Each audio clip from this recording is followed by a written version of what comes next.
আচ্ছা, আজকে আমি তোমাদের সান্দ্রতা এবং পৃষ্ঠটান এই অধ্যায়টা 3 নম্বর অধ্যায়টা শুরু করছি। তো এগুলো হচ্ছে পদার্থের বিশেষ বিশেষ ধর্ম।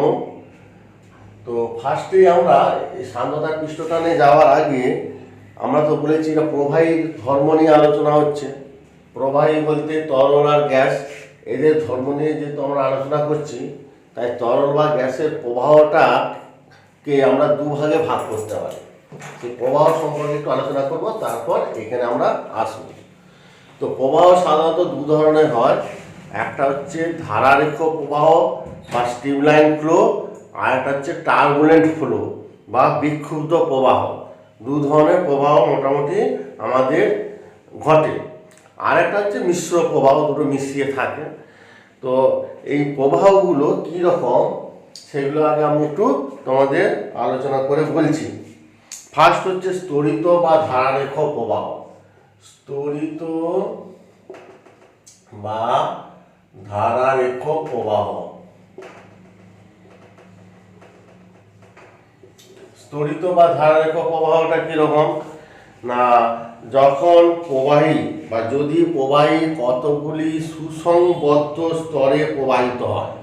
মানে সুসংবদ্ধ স্তরে মানে আমি ধরো একটা নলের মধ্য দিয়ে প্রবাহী যাচ্ছে, এরকম একটা নল এইভাবে গেল এইভাবে গেল, তোমাদের বইয়ের মতন ছবিটাই দিচ্ছি এইরকম, ঠিক আছে? এরকম একটা নলের মধ্য দিয়ে প্রবাহ হচ্ছে। তো এরকম প্রবাহ যখন হয় এই দিক থেকে যে তরল যাচ্ছে, তাহলে এইরকম কতগুলো স্তরে প্রবাহ যদি হয় এইরকম এরকম,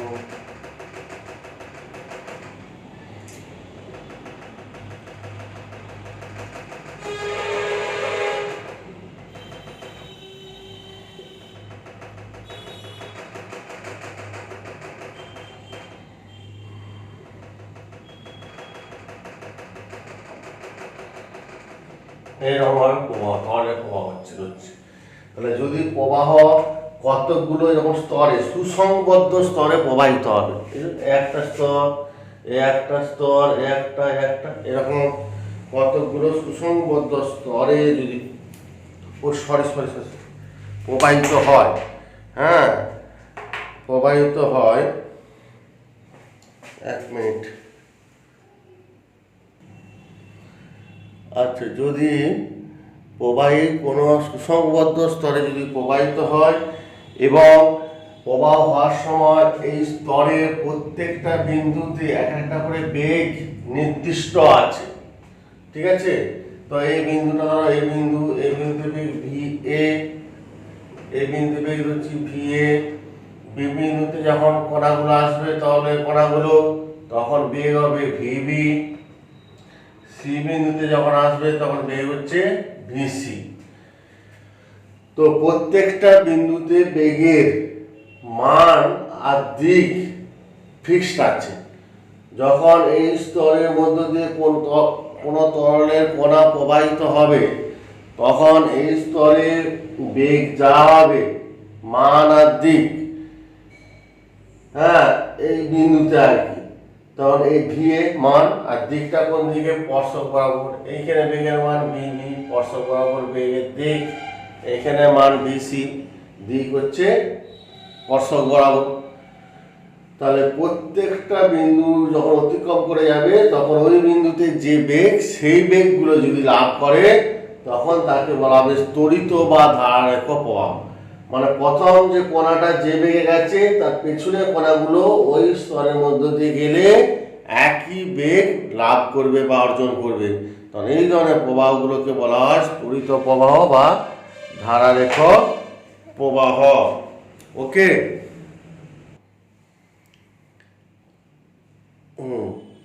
এবারে আমরা চলে আসি 2 নম্বর কেস হচ্ছে অশান্ত প্রবাহ। অশান্ত প্রবাহ, অশান্ত প্রবাহ বা টার্বুলেন্ট ফ্লো, ঠিক আছে? এটাকে বলা হয় টার্বুলেন্ট ফ্লো। অর্থাৎ প্রবাহ হওয়ার পথে যদি প্রত্যেকটা বিন্দুতে বেগের মান আর দিক যদি স্থির না হয়, এলোমেলো হয়, তখন সেই প্রবাহটাকে বলা হবে অশান্ত প্রবাহ।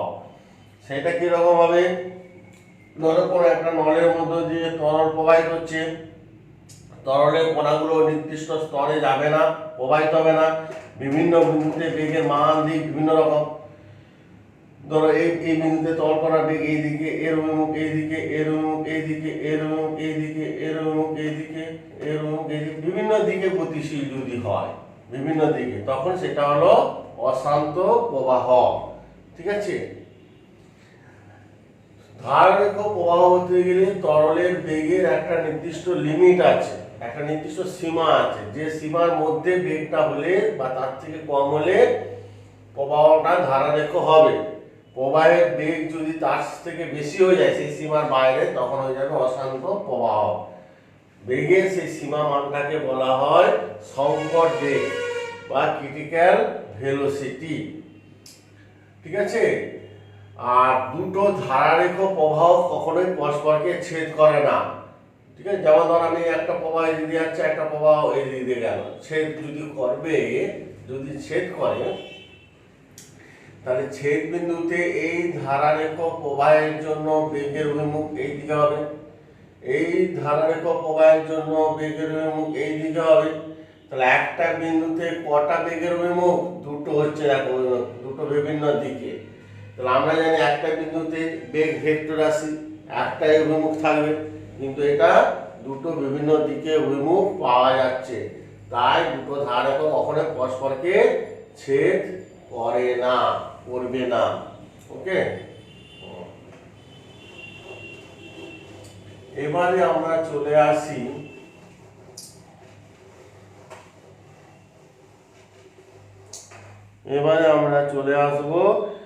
সান্দ্রতা বা ভিসকোসিটি। সান্দ্রতা বা ভিসকোসিটি কাকে বলে এটা আমরা একটু জানবো।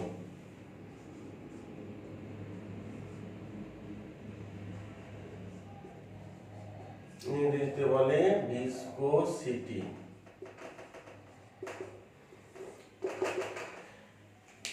এটা পদার্থের একটা বিশেষ ধর্ম, সান্দ্রতা ধর্ম একটা পদার্থের বিশেষ ধর্ম, সেটা তরলীয় হোক বা গ্যাসীয় হোক, যে কোনো প্রবাহের একটা বিশেষ ধর্ম সান্দ্রতা ধর্ম। ধর্মটা কিরকম? ধরো আমি একটা আলোচনা করছি, ধরো একটা এটা তল মেঝে, এর উপর দিয়ে কোনো একটা তরল প্রবাহিত হচ্ছে, তরল লিকুইড। তো এই তরলটা প্রবাহিত হচ্ছে এই মেঝের উপর দিয়ে, যেমন নদীর জল প্রবাহিত হচ্ছে, নদীর জল, বা হাতে একটা মধু ঢাললে, হাতটাকে একটু কড়াচিল করলে, একটু আনন্দ করলে মধু প্রবাহিত হবে, আলগাদরা প্রবাহিত হচ্ছে, যে কোনো তরল ঢেলে দিলে কি হবে? প্রবাহিত হবে। তো ওই তরলটাকে কতগুলো স্তরে আমি যদি ভাগ করি, কতগুলো স্তরে, কিরকম স্তরে? ধরো এরকম একটা স্তর, একটা তরল যাচ্ছে, এই একটা স্তর, এরকম একটা স্তরে ভাগ করছে, এগুলো সব তরল প্রবাহিত হচ্ছে। এরকম বিভিন্ন স্তরে ভাগ করলাম, তরল প্রবাহিত হচ্ছে। তো প্রবাহিত হলে কি ঘটবে না, কিছু ঘর্ষণ বলের মতন কিছু বাধাজনিত বল প্রত্যেকটা স্তরের উপর কাজ করে। এই স্তরটা যখন সামনের দিকে এগিয়ে যাওয়ার চেষ্টা করবে, এই স্তরটা, তখন নিচে কি আছে? নিচে রয়েছে তোমাকে বলো মেঝে, মানে অন্য পদার্থের মাধ্যম, এই একটা জল বা তরল পদার্থ কণা, দুটো ভিন্ন পদার্থের কণার মধ্যে একটা আসঞ্জন বল কাজ করবে, আকর্ষণ বল টেনে ধরে রাখবে। মেঝে বা ভূমি বা মাটির কণা গুলো, এটা যদি জল হয়, জলের কণাগুলোকে এরকম টেনে ধরে রাখছে, দুটো ভিন্ন পদার্থের মধ্যে একটা আকর্ষণ বল কাজ করছে। ঠিক আছে। এর কণা আর এর দুটো ভিন্ন পদার্থের অণু, দেখো এই পদার্থের অণু আর এই পদার্থের অণুর মধ্যে একটা আকর্ষণ বল কাজ করছে, দুটো ভিন্ন পদার্থের অণুর মধ্যে আকর্ষণ বলটাকে বলা হয় কি বল? আসঞ্জন বল। ইংরেজিতে অ্যাডহেসিভ ফোর্স বলা হয়, ADHESIV, অ্যাডহেসিভ ফোর্স। মানে দুটো ভিন্ন পদার্থের অণুর মধ্যে, এই অণু আর এই অণু, তাহলে এই তরলের কণাগুলো এগিয়ে যাওয়ার চেষ্টা করলে মেঝের যে কণাগুলো তার গতির বিরুদ্ধে বাধার সৃষ্টি করবে, যেতে দেবে না। শুধু তাই নয়, আবার দেখো এইখানে তরলের কণা আছে, এখানে তরলের কণা আছে, তার সমজাতীয় অণু, তা সমজাতীয় অণু কি করবে, এই তরলের কণাগুলো কি হবে, তরলের কণাগুলোকে বাধার সৃষ্টি করবে সমজাতীয় অণু। ঠিক আছে, মানে এই তরলের স্তরটা এগিয়ে যেতে চাইতে গেলে, এগিয়ে যাওয়ার চেষ্টা করলে তার নিচের মাটি এবং উপরের স্তর এর গতির বিরুদ্ধে বাধার সৃষ্টি করে, ঠিক সেই ঘর্ষণ বলের মতো। ঠিক আছে, তার ফলে বেগ বা স্পিড কমে যায়। এবার যত ভূমি থেকে যত উপরের দিকে উঠবো, সবার উপরের স্তরটার কথা চিন্তা করে দেখো, এইটা এগিয়ে যাওয়ার চেষ্টা করলে শুধু নিচের স্তরটা দেখো বাধার সৃষ্টি করছে, কিন্তু এই স্তরের উপরে নেই, উপরে আর কোনো স্তর নেই যে বাধার সৃষ্টি করবে। আর মেঝে আছে, এটা কিন্তু এখানে দূরত্বটা অনেক বেশি, এর বাধাজনিত বলটা কম। এইটা যেমন কাছে আছে বলে বাধাজনিত বলটা বেশি, আকর্ষণ বলটা বেশি, কিন্তু যত উপর দিকে উঠবো দূরত্বটা বেড়ে যাচ্ছে, দূরত্ব বাড়লে এদের মধ্যে টান বা বাধা আকর্ষণ বলটা কমে যাবে, ফলে এইখানে সবার উপরে ত্বরণের স্পিড বেশি হবে আর নিচে তো স্তরের স্পিড কম হবে। তার মানে আমি যদি বলি, গ্রাফটা যদি দেখায়, এই ধরো এই রকম ব্যাপারটা হবে, এই বাধাজনিত বল বেশি বলে এই তরলের স্তরটা কম যাবে একটা নির্দিষ্ট সময়ে, এই একটু বেশি যাবে, এই স্তরের কণাগুলো আরো বেশি যাবে, এই স্তরের কণাগুলো আরো বেশি যাবে, বুঝতে পারলে? কারণ এর বাধাজনিত বল বেশি, তরলটা একটা নির্দিষ্ট ধর 1 সেকেন্ডে যত দূরত্ব যাবে, উপরের স্তরে বাধা কমে গেল, তাহলে একটু বেশি দূরত্ব গেল, যত উপরে যাবো আরো বাধা কমবে, আরো বেশি দূরত্ব যাবে। ঠিক আছে, তাহলে তরলের বিভিন্ন স্তরের মধ্যে এই যে বাধাজনিত বলগুলো কাজ করছে, বাধাজনিত বল, এই বলগুলোকে বলা হয় আসান্দ্র বল। নিচে বাধাজনিত বল বেশি, যত উপর দিকে যাবো বাধাজনিত বল কম হবে। সেই জন্য এই বাধাজনিত বল বা সান্দ্র বলটা আর ঘর্ষণজনিত বল দুটো প্রায় একই জিনিস, তবে একটু পার্থক্য আছে। কি সান্দ্র বল বা বাধাজনিত বল বা এই সান্দ্র বলটা কি হয়, তরলের বিভিন্ন স্তরের মধ্যে কাজ করে, আর ঘর্ষণ বলটা হচ্ছে দুটো ভিন্ন তলের মধ্যে কাজ করে, আর দুটোরই মিল হচ্ছে আপেক্ষিক গতির বিরুদ্ধে কাজ করে, দুটোর মধ্যে মিল। আর একটা আছে পার্থক্য আছে, এই সান্দ্র বলটা বাধাজনিত বলটা সংস্পর্শ তলের ক্ষেত্রফলের উপর নির্ভর করে, হ্যাঁ, আর যেখানে ঘর্ষণ বলটা হচ্ছে প্রকৃতির উপর নির্ভর করে, ক্ষেত্রফলের উপর নির্ভর করে না। এগুলো আছে, বইতে একটু দেখে নিন। এরপর আমাদের কাজ হচ্ছে এই সান্দ্র বলের রাশিমালাটা আমরা নির্ণয় করব। তো সান্দ্র বলের রাশিমালা নির্ণয় করতে গেলে আমরা দেখতে পাচ্ছি সান্দ্র বলের মানটা সংস্পর্শ তলের ক্ষেত্রফল যত বেশি হবে, তত বেশি সংখ্যক মেঝের বা মাটির অণু আর তরলের অণু পরস্পর সংস্পর্শে আসবে, ফলে বাধাজনিত বল তত বাড়বে। তাহলে সান্দ্র বলটাই বাধাজনিত বলের সঙ্গে সমানুপাতিক, 1 নম্বর। 2 নম্বর,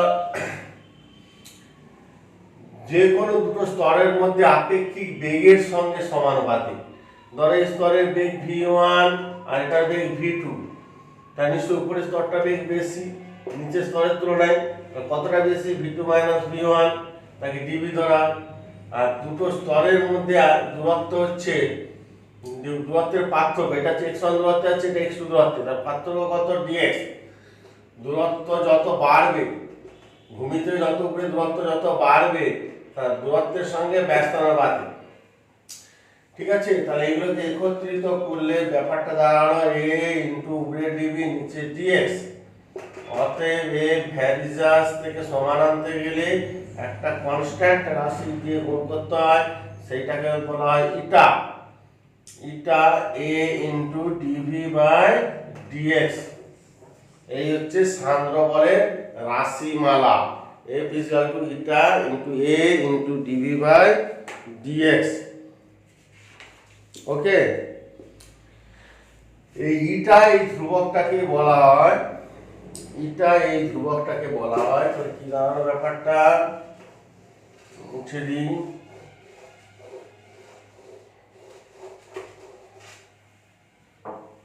তো তাহলে ব্যাপারটা দাঁড়ালো এফ সমান ইটা এ ইন্টু ডিভি বাই ডিএক্স। এই ইটাটাকে বলা হচ্ছে মাধ্যমের সান্দ্রতাঙ্ক। বিভিন্ন মাধ্যমের ক্ষেত্রে বিভিন্ন রকম হবে।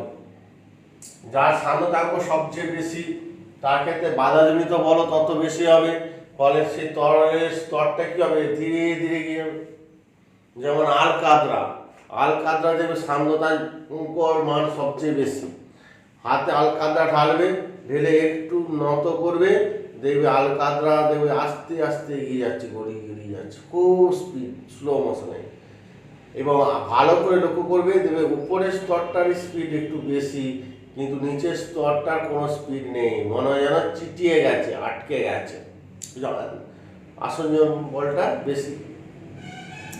ঠিক আলকাতরার মতন মধুরও সান্দ্রতাঙ্ক বেশি, মধুরও দেবে উপরের স্তরটা এগিয়ে যাবে আর নিচের স্তরটার স্পিড কম, মনে হয় যেন আটকে গেছে। অপরপক্ষে জল ঢেলে দিলে জলের সান্দ্রতাঙ্ক কম, সামান্য আছে কম, স্পিডে বেরিয়ে চলে যাবে জল। বিভিন্ন তরলের ক্ষেত্রে সান্দ্রতাঙ্কের মানটা বিভিন্ন রকম। বায়ু ও গ্যাসের সান্দ্রতাঙ্ক আছে। হ্যাঁ, ছোট ছোট ধূলিকণা যখন বায়ুর মধ্যে দিয়ে নিচে দিয়ে নেমে আসে, ধূলিকণা কুয়াশা, তখন কি বায়ু একটা বাধাজনিত বল কাজ করে, সান্দ্রতাঙ্ক ওইখানেও আছে। তো যাই হোক, তাহলে এখানে সান্দ্রতাঙ্কের সংজ্ঞা, একক, মাত্রাটাকে বের করবো।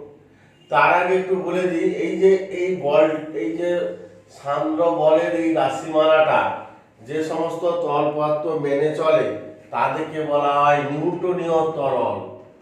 ঠিক আছে, নিউটনীয় তরল যারা সান্দ্র বলের যে সমীকরণ F = ইটা A × dV/dx, এই সমীকরণটা মেনে চলে তাদের বলা হয় নিউটনীয় তরল। আর যারা মেনে চলে না তাদের বলে অনিউটনীয় তরল। নিউটনীয় তরলের ক্ষেত্রে বললাম নিচের স্তরটা স্পিড কম হবে, উপরের স্তরটা স্পিড বেশি হবে, এইরকম ব্যাপারটা হবে। আর অনিউটনীয় তরলের ক্ষেত্রে কি হবে, সান্দ্র বল থাকবে না, তার নিচের স্তরটা 1 সেকেন্ডে যতটা তথ্য যাবে সবগুলো কি হবে, একই তথ্য যাবে। যেমন আমাদের রক্ত, হ্যাঁ, শিরা ধমনির মধ্যে দিয়ে যে রক্ত প্রবাহিত হচ্ছে, ওইখানে রক্তটা হচ্ছে অসান্দ্র তরল। নিউটনে সান্দ্রতা ধর্ম নেই, ওই জন্য কি হয়, তরলটা সমান স্পিডে এগিয়ে যাচ্ছে। এইখানে 1 সেকেন্ডে যত তথ্য যাবে উপরটাও 1 সেকেন্ডে সেই তথ্য যাবে। ঠিক আছে, তাহলে রক্ত, প্লাজমা, তারপর তোমাকে কলয়েড, ঠিক আছে, এগুলো সব হচ্ছে অনিউটনীয় তরল। আচ্ছা, এবার এই সান্দ্রতাঙ্কের সংজ্ঞা, একক, মাত্রাটা আমরা বের করবো। তাহলে ইটা সমান উপরে নিচে A × dV/dx।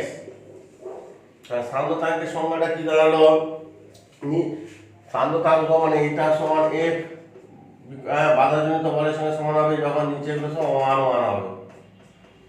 ঠিক আছে, নিচে 1 হবে, তাহলে ইটা সমান F হবে।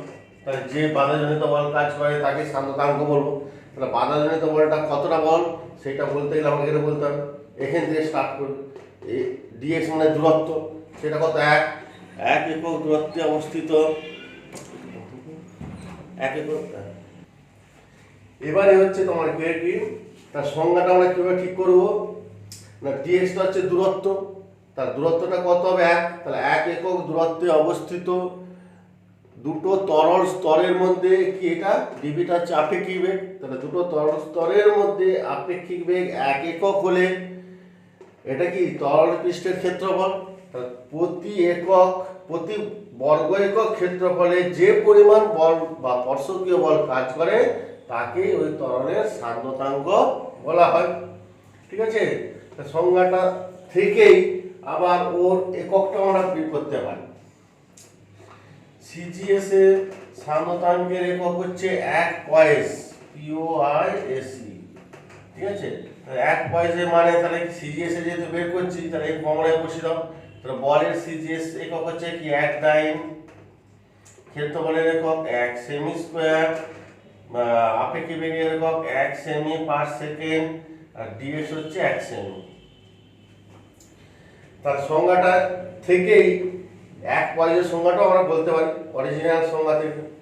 দেখো তাহলে 1 সেমি দূরত্বে অবস্থিত দুটো তরল স্তরের মধ্যে 1 সেমি পার সেকেন্ড আপেক্ষিক বেগ বজায় রাখতে হলে তরলের প্রতি 1 বর্গ সেমি ক্ষেত্রফলে যদি এক ডাইন স্পর্শকীয় বল কাজ করে তাহলে ওই তরলের সান্দ্রতাঙ্ককে 1 পয়েস বলা হয়।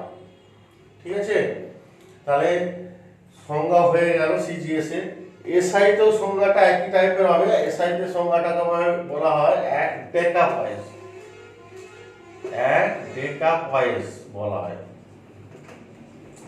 ঠিক আছে, তার সংজ্ঞা একই হবে। ডাইনের জায়গায় হবে 1 নিউটন, সেমি স্কয়ারের জায়গায় হবে মিটার স্কয়ার, এটা 1 মিটার পার সেকেন্ড, এটা হচ্ছে 1 মিটার।